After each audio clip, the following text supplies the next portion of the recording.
Live from Fargo and serving you on TV, online, and on the go. This is Valley News Live 10 at 10. We're well aware of big-name cyber hacks like HBO, but nothing's sacred when it comes to hackers. They're even willing to go after a local church's website. In this particular attempt, the hackers were trying to make a quick buck. Valley News Team's Cornelius Hawker tells us what happened, along with what you need to do to make sure you're protected. This is another reminder, boy, you've got to have your protections in place as best as possible. Olivet Lutheran Church Senior Pastor Chris Gordon on the cyber attack this past weekend that took over the church website. We didn't notice until late Sunday evening that there was a problem. People were trying to register online for Sunday school and confirmation, and when they'd go to our site, the ransom page would come up. Their page is back to normal now, and they weren't the only organization impacted by this, according to Gordon. He says the Fargo Dome too had their website taken over. They gave updates on Facebook regarding a website situation. Things are back to normal on their website as well. Computer expert Evan Grabowski says in light of these hacks, you need to be sure you have an antivirus on your computer. Without an antivirus software, it's a free-for-all out there. Grabowski says the internet can be dark and full of terrors, so it's better to be safe than sorry. An antivirus won't protect a person from everybody, or it won't protect the user from everything, but it's better than nothing. Cornelius Hawker, Valley News Live. Experts also say most antiviruses will prevent you from going to known compromised sites. However, hacks impacting Olivet and the Fargo Dome are trickier to catch, so you have to be careful and vigilant if you think a site has been compromised. The family of a missing woman from Fargo that is 8 months pregnant talked to Valley News Live tonight, hoping that anyone with information would come forward to help bring their loved one home. Savannah Graywind was reported missing this past weekend. Investigators say Graywind's disappearance is a little bit odd, considering she left without her money, wallet, phone charger, and car. Graywind's mother, Norberta, and sister Kayla were guests on Point of View on KX4 with Chris Berg.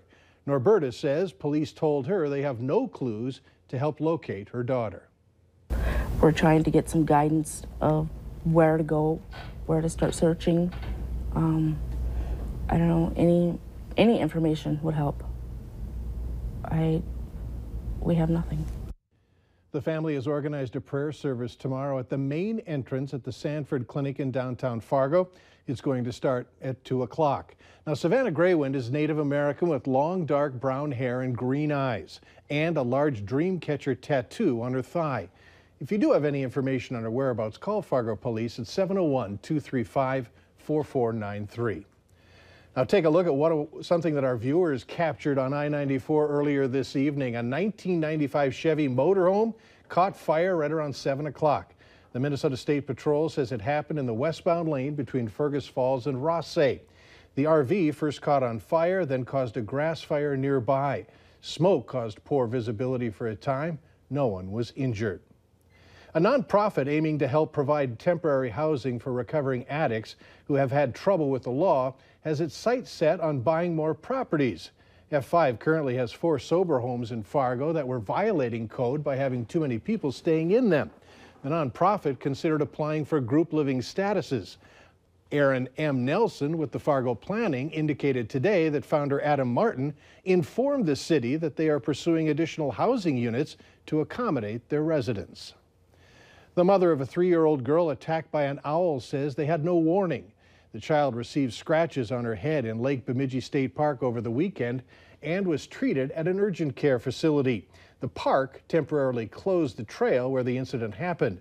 The Minnesota DNR says the owl might have attacked because it felt its young were being threatened. Police recruits in Minneapolis are now undergoing animal behavior training following the shooting of 2 dogs earlier this summer by an officer.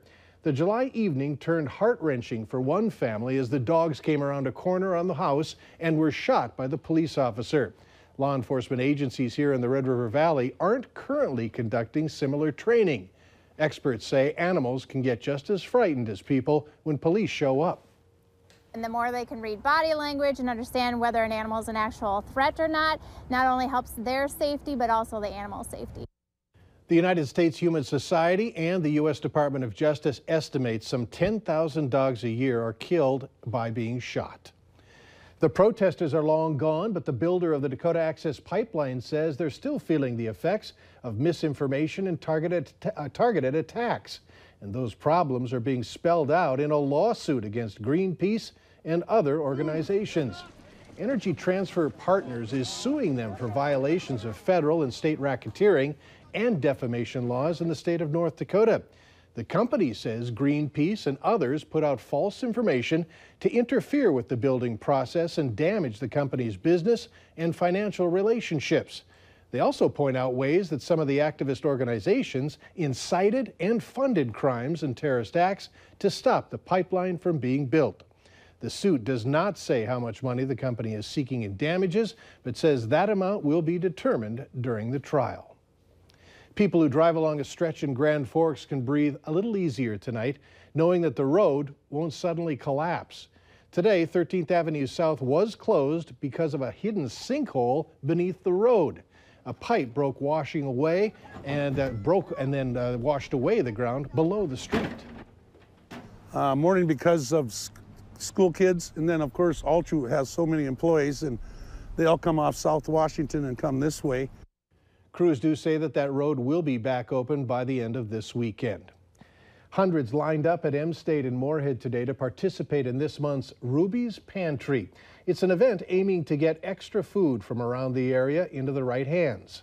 For a donation of $20, families could receive a share of food, which is about enough to fill 2 large boxes or laundry baskets.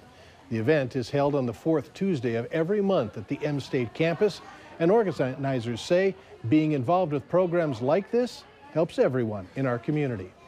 It means so much to me to have people show up and participate, because I know our community needs the food, and the only way that Ruby's Pantry is going to continue sending it to us is if people continue to come get it.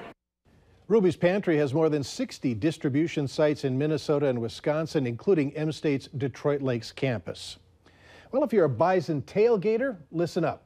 Game day parking will be available to the public for $5 per spot in NDSU parking south of the Fargo Dome and Sanford Health Athletic Complex. And tailgating section on the west side of the Fargo Dome was expanded 279 spots.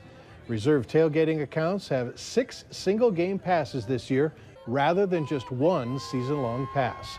There are other parking changes, and we've posted them on our website on this story, so go to valleynewslive.com.